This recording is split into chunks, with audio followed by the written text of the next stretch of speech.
बापरे, आज खूप माझी मोठी चूक झालेली आहे. माझ्याकडून कुकर फुटला असता, घरात ब्लास्ट झाला असता, पण वाचलो आम्ही त्याच्यातून. कसं तर मी सांगतेच तुम्हाला पुढे. आणि इथे बघा, सकाळ सकाळ आयुषच्या टिफिनची तयारी चालू होती. मी मस्त त्याच्यासाठी इथे पोहे छान असे बनवून घेतले होते आणि इथे मी पोह्यात साखरसुद्धा टाकली होती.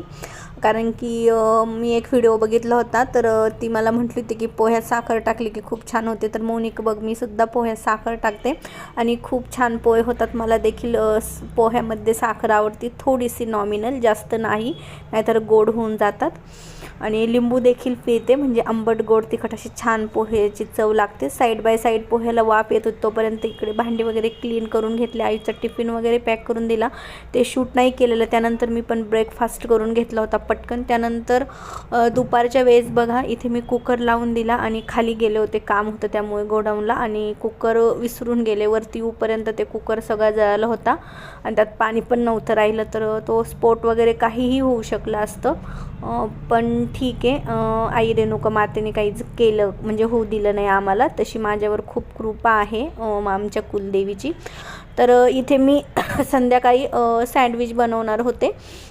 आयुष म्हणलं, ताई मला सँडविच खायचं, आणि माझी पण इच्छा झाली होती. सारखं सारखं तेच खाऊन मला सर्दी आहे, तोंडाला चव देखील नव्हती, आणि म्हणून मग मी इथे सँडविचची तयारी करून घेतली सगळी बनवून. मी माझ्या पद्धतीनं करते, ज्याला ज्याची त्याची पद्धत आहे, पण मी आता जेवढे माझ्याकडे इन्ग्रेडियंट आहे मी तेवढ्यात हे केलेलं आहे. म्हणजे कांदा आणि टॉमॅटो चॉपिंग करून घेतलं. यात आपण सिमला मिरची, काकडी वगैरे टाकू शकता, उकडलेला बटाटा आपण म्हणजे स्लाईस ठेवू शकतो, पनीर वगैरे. पण ज्या गोष्टी माझ्याकडे आहे मी तेवढ्यातच केलं आणि खूप छान देखील झालते. इकडे मी मिओनीज सॉस वगैरे टाकून घेतलं होतं, चिली फ्लेक्स, ऑरेगॅनो, आणि त्यानंतर थोडंसं मीठ, म्हणजे चवीप्रमाणे मीठ वगैरे टाकून हे सगळं मिक्स करून घेतलं.